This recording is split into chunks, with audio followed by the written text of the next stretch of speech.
Hello दोस्तों, स्वागत है आप सभी का स्टडी नॉन स्टॉप चैनल पर। दोस्तों, आज के वीडियो में हम लोग जो मैंने सीरीज स्टार्ट की है प्राचीन भारत की, तो उसी सीरीज को आगे बढ़ाते हुए हम लोग आज जैन धर्म के मोस्ट इंपॉर्टेंट क्वेश्चंस डिस्कस करेंगे। इससे पहले मैं बौद्ध धर्म करा चुका हूं और वैदिक काल, सिंधु सभ्यता, इससे रिलेटेड मैं मोस्ट इंपॉर्टेंट क्वेश्चंस आपको करा चुका हूं। तो अगर आप उन वीडियोस को देखना चाहते हैं तो वीडियो के डिस्क्रिप्शन में आपको प्लेलिस्ट का लिंक मिल जाएगा, जहां से आप वो वीडियोस देख सकते हैं। और आज का वीडियो आपके लिए बेहद महत्वपूर्ण है, क्योंकि इसमें मैंने जैन धर्म से संबंधित मोस्ट इंपॉर्टेंट क्वेश्चंस लिए हैं। जो क्वेश्चंस बार बार एग्जाम में पूछे जा चुके हैं, उन्हीं क्वेश्चंस को मैंने सिलेक्ट किया है। तो सारे ही क्वेश्चंस बहुत महत्वपूर्ण हैं, तो वीडियो को लास्ट तक देखिएगा। और अगर आपको वीडियो अच्छा लगे तो लाइक और शेयर जरूर कर दीजिएगा। तो दोस्तों, आइए शुरुआत करते हैं। पहला क्वेश्चन है, जैन धर्म के प्रथम तीर्थंकर कौन थे? तो जैन धर्म के प्रथम तीर्थंकर यानी कि जो संस्थापक थे या प्रथम तीर्थंकर कह सकते हैं, तो पहले तीर्थंकर थे ऋषभ देव। तो यहाँ पे राइट आंसर हो जाएगा ऑप्शन बी, ऋषभ देव। ऋषभ देव जो है पहले तीर्थंकर थे। इनको आदिनाथ के नाम से भी जानते हैं और वृषभनाथ के नाम से भी जानते हैं। बात करते हैं प्रतीक चिन्ह की, तो जितने भी तीर्थंकर थे जैन धर्म में, उनके सबके प्रतीक चिन्ह थे। तो अगर हम बात करते हैं ऋषभ देव के प्रतीक चिन्ह की, तो इनका प्रतीक चिन्ह था बैल यानी कि वृषभ।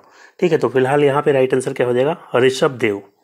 फिर अगला क्वेश्चन है, जैन तीर्थंकर पार्श्वनाथ निम्नलिखित स्थानों में से मुख्यतः किससे संबंधित थे?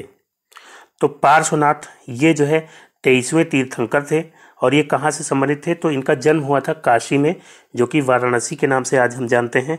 तो यहाँ पे राइट आंसर क्या हो जाएगा इसका, ऑप्शन डी, वाराणसी इसका राइट आंसर हो जाएगा। और पार्श्वनाथ जो कि 23वें तीर्थंकर थे, इनके पिता कौन थे? तो इनके पिता थे अश्वसेन, जो कि काशी के शासक थे।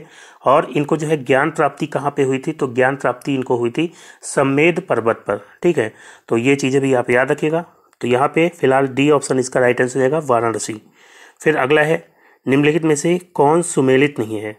तो यहाँ पे जो है तीर्थंकर दिए गए हैं जैन धर्म के और उनके प्रतीक चिन्ह दिए गए हैं, बताना है कौन सा सुमेलित नहीं है। तो दिया गया है आदिनाथ। आदिनाथ किनको कहते हैं? तो ऋषभ देव को ही आदिनाथ या वृषभनाथ भी कहते हैं। और इनका प्रतीक चिन्ह मैंने बताया था कि वृषभ या बैल होता है। ठीक है, तो इसको आप आसानी से याद रख सकते हैं। ऋषभ और वृषभ आपस में मैच कर रहा है, तो ऋषभ देव का या आदिनाथ का प्रतीक चिन्ह क्या हो जाएगा, वृषभ। मल्लीनाथ का जो है जल कलश हो जाएगा। पार्श्वनाथ का क्या हो जाएगा, पार्श्वनाथ का सर्प है। तो ये तीनों जो है सही सुमेलित है, इसको भी आप याद रख सकते हैं, क्योंकि पार्श्वनाथ में वा के ऊपर जो रा की मात्रा है, आधा रा की मात्रा, उसी तरह से सर्प के ऊपर भी आधा रा की मात्रा है। ठीक है, तो इस तरह से आप रिलेट करके इसको याद रख सकते हैं। ठीक है, और संभवनाथ की बात करते हैं, तो संभवनाथ जो है ये तीसरे तीर्थंकर थे और इनका जो है प्रतीक चिन्ह है अश्व। ठीक है, तो आप इस तरह से याद रख सकते हैं। अश्व जो है, अश्व यानी कि घोड़ा, अगर घोड़ा है आपके पास तो आप कोई भी काम संभव कर सकते हैं। ठीक है, घोड़ा होगा तो आप कहीं भी जल्दी से पहुंच सकते हैं, तो काम को संभव यानी कि आसान कर सकते हैं। तो बस ये याद करने के लिए है, तो इस तरह से आप याद रख सकते हैं। ठीक है, तो संभवनाथ का जो है प्रतीक चिन्ह क्या है, अश्व है यानी कि घोड़ा है। और हाथी जो है, हाथी प्रतीक चिन्ह था अजीतनाथ का, अजीतनाथ जो कि दूसरे तीर्थंकर थे। ठीक है, पार्श्वनाथ आपको पता है कि पार्श्वनाथ कौन से थे, 23वें तीर्थंकर। मल्लीनाथ की बात करते हैं तो ये 19वें तीर्थंकर थे और आदिनाथ यानी कि ऋषभ देव ये पहले तीर्थंकर थे। ठीक है, फिर अगला है, महावीर स्वामी का जन्म कहाँ हुआ था? तो महावीर स्वामी जो कि 24वें और अंतिम तीर्थंकर थे, इनका जन्म कहाँ हुआ था? तो इनका जन्म हुआ था कुंडग्राम या कुंडलपुर। ठीक है, तो यहाँ पे ए ऑप्शन इसका राइट आंसर हो जाएगा, कुंडग्राम या कुंडलपुर। ये कहाँ पे है? ये वैशाली के पास में है, वैशाली यानी कि बिहार में। ठीक है, तो यहाँ पे इनका जन्म हुआ था 599 ईस्वी पूर्व। और इनकी माता का नाम था त्रिशला और पिता का नाम था सिद्धार्थ। ठीक है, और इनकी पत्नी का नाम क्या था? तो पत्नी का नाम याद रखिएगा, यशोदा इनकी पत्नी का नाम था। ठीक है, तो यहाँ पे ए ऑप्शन इसका राइट आंसर हो जाएगा, महावीर स्वामी का जन्म कहाँ हुआ था? कुंडग्राम। फिर अगला है, महावीर जैन की मृत्यु निम्नलिखित में से किस नगर में हुई थी? तो महावीर स्वामी की जो मृत्यु हुई थी वो कहाँ पे हुई थी? तो इनकी मृत्यु हुई थी पावापुरी में। सी ऑप्शन इसका राइट आंसर हो जाएगा, पावापुरी में हुई थी। 527 ईसा पूर्व में 72 वर्ष के आयु के लगभग जो है इनकी मृत्यु हुई थी। पावापुरी जो है ये राजगीर या राजगृह जो कि बिहार में है, उसी के पास में है। ठीक है, तो वहाँ पे जो है इनको मृत्यु प्राप्त हुई थी। फिर अगला क्वेश्चन है, प्रभासगिरी किसके तीर्थ स्थल के रूप में प्रसिद्ध है? तो प्रभासगिरी ये जो है उत्तर प्रदेश के कौशाम्बी में स्थित जैन तीर्थ स्थल है, जो कि 6वें जैन तीर्थंकर थे पद्म प्रभु, उनसे संबंधित है। तो पद्म प्रभु से संबंधित है, जो कि छठवें जैन तीर्थंकर थे। तो यहाँ पे फिलहाल राइट आंसर क्या हो जाएगा, प्रभासगिरी। ये जैन धर्म के तीर्थ स्थल के रूप में प्रसिद्ध हैं। फिर है अगला, जैन धर्म में पूर्ण ज्ञान के लिए क्या शब्द है। तो जैन धर्म में पूर्ण ज्ञान के लिए शब्द है कैवल्य। ठीक है, तो सी ऑप्शन इसका राइट आंसर हो जाएगा, कैवल्य। और महावीर स्वामी को 12 वर्ष की कठोर तपस्या के बाद जृंभिक नामक गांव के पास रिजुपालिका नदी के किनारे एक साल का पेड़ था। साल जो है एक पेड़ होता है, तो उसके नीचे जो है कैवल्य यानी कि ज्ञान की प्राप्ति हुई थी।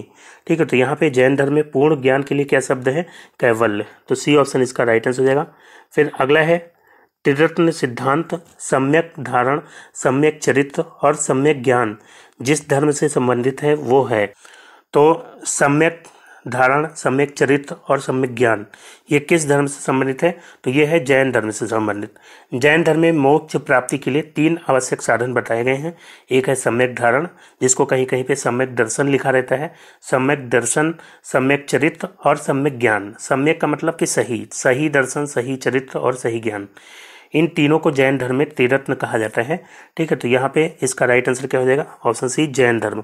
और बौद्ध धर्म में त्रिरत्न कौन कौन से हैं, तो बौद्ध धर्म में त्रिरत्न है बुद्ध, धम्म और संघ। ये बौद्ध धर्म के त्रिरत्न है।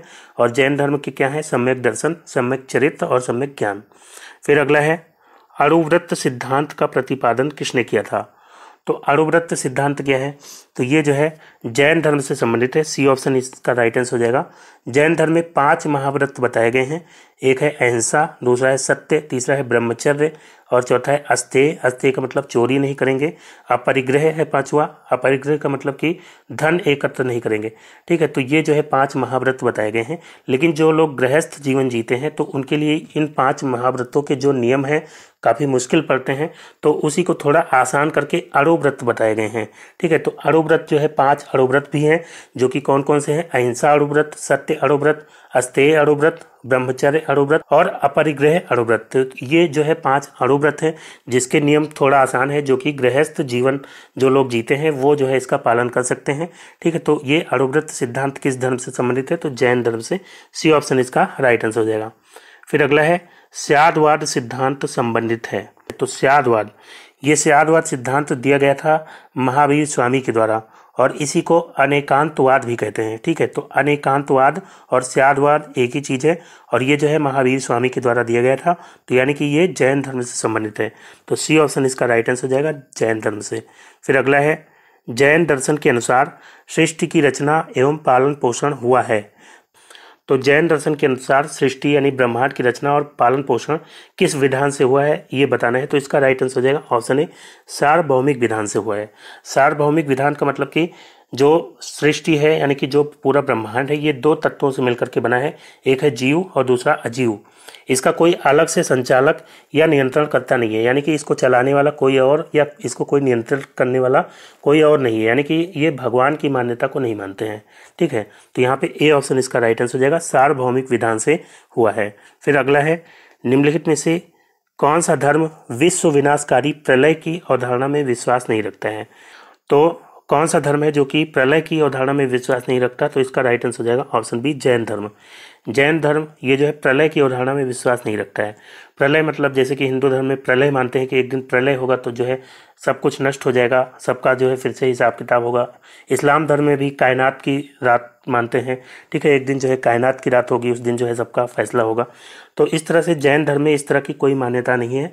इनका मानना है कि जो जगत है उसकी सृष्टि कभी नहीं की गई है, बल्कि संसार जो है ये हमेशा से रहा है, शाश्वत है और इसमें किसी समय प्रलय नहीं होता है। ठीक है, तो यहाँ पे बी ऑप्शन इसका राइट आंसर हो जाएगा, जैन धर्म। फिर अगला है, जैन धर्म का आधारभूत बिंदु है। तो जैन धर्म का आधारभूत बिंदु क्या है, अहिंसा। सी ऑप्शन इसका राइट आंसर हो जाएगा, अहिंसा जो कि जैन धर्म का आधारभूत बिंदु है। जैन धर्म में सम्यक चरित्र के अंतर्गत 5 महाव्रत बताए गए हैं, जिसमें से अहिंसा एक है जो कि जैन धर्म का क्या है, आधारभूत बिंदु है। तो सी ऑप्शन इसका राइट आंसर हो जाएगा। फिर अगला है, प्रारंभिक जैन साहित्य निम्नलिखित में से किस भाषा में लिखे गए हैं। तो ज़्यादातर प्रारंभिक जैन साहित्य प्राकृत भाषा की ही एक शाखा है, अर्धमागधी भाषा, तो उसमें लिखे गए हैं। तो ए ऑप्शन इसका राइट आंसर हो जाएगा, अर्धमागधी भाषा। तो इसके 12 अंग जो है अर्धमागधी में है। बाद में जैन धर्म में प्राकृत भाषा को भी अपनाया गया है। ठीक है, तो फिलहाल जो प्रारंभिक जैन साहित्य है वो ज़्यादातर अर्धमागधी भाषा में लिखे गए हैं, तो ए ऑप्शन इसका राइट आंसर हो जाएगा। फिर अगला है यापनीय किसका एक संप्रदाय था? तो यापनीय जो है ये जैन धर्म का एक संप्रदाय था, तो यहाँ पे बी ऑप्शन इसका राइट आंसर हो जाएगा, जैन धर्म का। और इसकी उत्पत्ति जो है दिगंबर संप्रदाय से हुई थी, दिगंबर संप्रदाय से इसकी उत्पत्ति हुई थी, लेकिन ये बाद में श्वेतांबर संप्रदाय की मान्यताओं का भी पालन करते थे। ठीक है, तो यहाँ पे जैन धर्म का एक संप्रदाय है यापनीय संप्रदाय, बी ऑप्शन इसका राइट आंसर होगा। फिर अगला है निम्नलिखित में से कौन सा स्थल पार्श्वनाथ से संबद्ध होने के कारण जैन सिद्ध क्षेत्र माना जाता है? तो यहाँ पे जो है पार्श्वनाथ की बात है, तो पार्श्वनाथ जो है ये 23वें तीर्थंकर थे। इनका जन्म कहाँ पे हुआ था? वाराणसी में हुआ था 850 ईस्वी पूर्व। और पिता का नाम क्या था? तो पिता का नाम था अश्वसेन, जो कि काशी के शासक थे। माता का नाम क्या था? तो महारानी वामा, महारानी वामा इनकी माता थी। और ये 30 साल की उम्र में गृह त्याग करके इन्होंने समेत पर्वत पर तपस्या की थी। और इनको जो है 84वें दिन इनको ज्ञान प्राप्ति यानी कि कैवल्य जो है इनको 84वें दिन प्राप्त हुआ था। और इसी कारण जो है यह जैन सिद्ध क्षेत्र कहलाता है। ठीक है, और ये कहाँ पे है समेत पर्वत? तो ये झारखंड में जो छोटा नागपुर पठार है तो उसी पर स्थित एक पहाड़ी है। ठीक है, तो यहाँ पे राइट आंसर क्या हो जाएगा? ऑप्शन सी समेत शिखर। ठीक है, समेत पर्वत शिखर जो है इसका राइट आंसर हो जाएगा। फिर अगला है निम्नलिखित में से कौन सा आरंभिक जैन साहित्य का भाग नहीं है? तो इसका राइट आंसर हो जाएगा थेरी गाथा। थेरी गाथा ये जो है बौद्ध साहित्य से संबंधित है। इसमें जो है 32 बौद्ध कवित्रियों की कविताएं संकलित की गई हैं, तो इसको थेरी गाथा के नाम से जानते हैं। ठीक है, तो ये बौद्ध साहित्य से संबंधित है। और इसके अलावा आचारांग सूत्र और सूत्र कृतांग और बृहत कल्प सूत्र ये सब जो है जैन साहित्य से संबंधित हैं। ठीक है, तो यहाँ पे ए ऑप्शन इसका राइट आंसर हो जाएगा, थेरी गाथा। फिर अगला है जैन संप्रदाय में प्रथम विभाजन के समय श्वेतांबर संप्रदाय के संस्थापक कौन थे? तो जैन संप्रदाय का प्रथम विभाजन जो हुआ था ये कब हुआ था? तो ये मौर्य काल में हुआ था। चंद्रगुप्त मौर्य के समय में जैन संघ के नियमों को लेकर भद्रबाहु और स्थूलभद्र के बीच में मतभेद हो गया था। तो स्थूलभद्र के जो अनुयायी थे उनको सफ़ेद वस्त्र धारण करने का निर्देश दिया गया था और वो लोग क्या कहलाए थे? श्वेतांबर। ठीक है, तो श्वेतांबर एक शाखा बटी थी और एक थी दिगंबर। तो जो स्थूलभद्र के अनुयायी थे वो श्वेतांबर कहलाए थे, उनको सफ़ेद वस्त्र धारण करने का निर्देश दिया गया था। और जो भद्रबाहु के अनुयायी थे उनको निर्वस्त्र रहने की शिक्षा दी गई थी और वो लोग क्या कहलाए थे? दिगंबर कहलाए थे, यानी कि वो दिशाओं को वस्त्र के रूप में इस्तेमाल करते थे। ठीक है, तो यहाँ पे जो है जो भद्रबाहु के अनुयायी थे वो क्या कहलाए? दिगंबर। तो इस तरह से श्वेतांबर और दिगंबर दो शाखाओं में जो है जैन संप्रदाय बढ़ गया था। और किस समय बटा था? तो ये मौर्य काल में बटा था। तो यहाँ पे श्वेतांबर संप्रदाय के संस्थापक कौन थे? तो स्थूलभद्र और भद्रबाहु ये दिगंबर संप्रदाय के संस्थापक थे। ठीक है, तो फिलहाल यहाँ पे इसका राइट आंसर हो जाएगा ऑप्शन ए स्थूलभद्र। और भद्रबाहु जो है इन्होंने एक सूत्र की रचना की थी, तो वो भी याद रखिएगा वो कौन सा सूत्र है? तो कल्प सूत्र। ठीक है, कल्प सूत्र के रचयिता कौन थे? तो भद्रबाहु। फिर अगला है भगवान महावीर का प्रथम शिष्य कौन था? तो भगवान महावीर की पत्नी का क्या नाम था? यशोदा। और उनसे जो है एक पुत्री हुई थी, उसका नाम था प्रियदर्शना। ठीक है, महावीर की पुत्री का क्या नाम था? प्रियदर्शना उनकी पुत्री थी।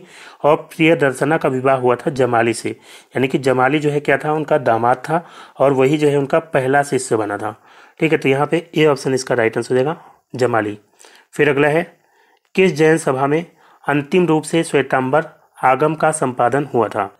तो इसका राइट आंसर हो जाएगा ऑप्शन डी, पाटलिपुत्र में। तो चंद्रगुप्त मौर्य के शासनकाल में पाटलिपुत्र में प्रथम जैन सम्मेलन आयोजित किया गया था जिसमें श्वेतांबर आगम का संपादन किया गया था। तो यहाँ पे डी ऑप्शन इसका राइट आंसर हो जाएगा। फिर अगला है समाधि मरण किस दर्शन से संबंधित है? तो समाधि मरण क्या है? तो समाधि मरण या इसको संलेखना या संथारा के नाम से जानते हैं। तो इसमें क्या होता है? जब व्यक्ति को लगने लगता है कि वो मृत्यु के करीब है तो वो खुद ही खाना पीना छोड़ देता है और इस तरह से वो शरीर का त्याग करता है। इसी को क्या कहते हैं? समाधि मरण या संलेखना और या संथारा। ठीक है, तो ये किस दर्शन से संबंधित है? तो ये जैन दर्शन से संबंधित है। ठीक है, तो बी ऑप्शन इसका राइट आंसर हो जाएगा, जैन दर्शन से। फिर अगला है आजीवक संप्रदाय के संस्थापक कौन थे? तो आजीवक संप्रदाय के संस्थापक कौन थे? तो इसका राइट आंसर हो जाएगा ऑप्शन सी, मक्खली गोसाल। मक्खली गोसाल ये शुरुआत में महावीर के शिष्य थे, बाद में कुछ मतभेद के कारण उनकी शिष्यता को त्याग करके आजीवक नाम से इन्होंने एक अलग संप्रदाय की स्थापना की थी। तो यहाँ पे सी ऑप्शन इसका राइट आंसर हो जाएगा, मखली गोसाल, जो कि आजीवक संप्रदाय के संस्थापक थे। फिर अगला है, वो संप्रदाय जो नियति की अटलता में विश्वास करता था, वो कौन सा संप्रदाय है? तो इसका राइट आंसर हो जाएगा ऑप्शन बी, आजीवक। आजीवक संप्रदाय जो कि नियतिवाद के मत को मानता था। इनके अनुसार संसार की प्रत्येक वस्तु भाग्य द्वारा पहले ही निर्धारित और संचालित होती है। ठीक है, मतलब कि सब कुछ पहले से भाग्य द्वारा निर्धारित किया जा चुका है, उसमें मनुष्य कुछ नहीं कर सकता। तो ये जो है नियति की अटलता का विश्वास एक कौन सा संप्रदाय करता था? तो ये आजीवक संप्रदाय करता था। तो बी ऑप्शन इसका राइट आंसर हो जाएगा। फिर अगला है, उत्तर प्रदेश में बौद्ध एवं जैनियों की प्रसिद्ध स्थली है। तो कौन सा स्थल है जो कि बौद्ध और जैन धर्म दोनों के लिए पवित्र स्थल है? तो इसका राइट आंसर हो जाएगा ऑप्शन सी, कौशाम्बी। कौशाम्बी जो कि इलाहाबाद के पास में है। तो ये जो है बौद्ध धर्म और जैन धर्म दोनों के लिए तीर्थ स्थल के रूप में है। तो सी ऑप्शन इसका राइट आंसर हो जाएगा, कौशाम्बी। फिर अगला है, श्रवण बेलगोला में गोमतेश्वर की विशाल प्रतिमा किसने स्थापित करवाई थी? तो श्रवण बेलगोला जो कि कहाँ पे है? कर्नाटक में है। और यहाँ पे गंग वंश के शासक रचमल्ल, इनके शासनकाल में चामुंडा राय जो कि मंत्री था इनका, तो इसने लगभग 983 ईसा पूर्व में बाहुबली गोमतेश्वर की विशालकाय मूर्ति का निर्माण करवाया था। बाहुबली गोमतेश्वर जो प्रथम जैन तीर्थंकर थे ऋषभ देव, उनके पुत्र माने जाते हैं। तो उन्हीं की मूर्ति जो है बनवाई थी किसने? चामुंडा राय ने। ठीक है, तो ए ऑप्शन इसका राइट आंसर हो जाएगा, चामुंडा राय। फिर अगला है, महान धार्मिक घटना महामस्तकाभिषेक निम्नलिखित में से किससे संबंधित है और किसके लिए की जाती है? तो इसका राइट आंसर हो जाएगा ऑप्शन ए, बाहुबली। बाहुबली गोमतेश्वर जो है इनका पूरा नाम था। तो बाहुबली गोमतेश्वर इनकी जो है मूर्ति है कहाँ पे? अभी मैंने आपको बताया कि कर्नाटक में श्रवण बेलगोला में। ठीक है, तो वहाँ पे इनकी मूर्ति है। और यहीं पे जो है ये महामस्तकाभिषेक जो कि जैन धर्म का एक महत्वपूर्ण उत्सव है, जो कि हर 12 वर्ष में जो है आयोजित किया जाता है कर्नाटक के श्रवण बेलगोला में। ठीक है, तो ये जो है हर 12 वर्ष में मनाया जाता है। अभी जो है 2018 में हो चुका है, अब ये 2030 में होगा। तो ये जो है किसके लिए की जाती है यहाँ पे? तो ये ऑप्शन ए इसका राइट आंसर हो जाएगा, बाहुबली गोमतेश्वर के लिए। ठीक है, तो दोस्तों आज का वीडियो यहीं पे समाप्त करता हूँ। उम्मीद करता हूँ वीडियो आपको अच्छा लगा होगा। अगर आपको वीडियो अच्छा लगा हो तो लाइक और शेयर जरूर करिएगा। और जो दोस्त नए हैं चैनल पर, चैनल को सब्सक्राइब कर लीजिए और नोटिफिकेशन बेल को ऑन कर लीजिएगा, ताकि अगला वीडियो अपलोड होते ही उसका नोटिफिकेशन आपको सबसे पहले मिल जाए। तो मिलते हैं नेक्स्ट वीडियो में, तब तक के लिए goodbye and take care.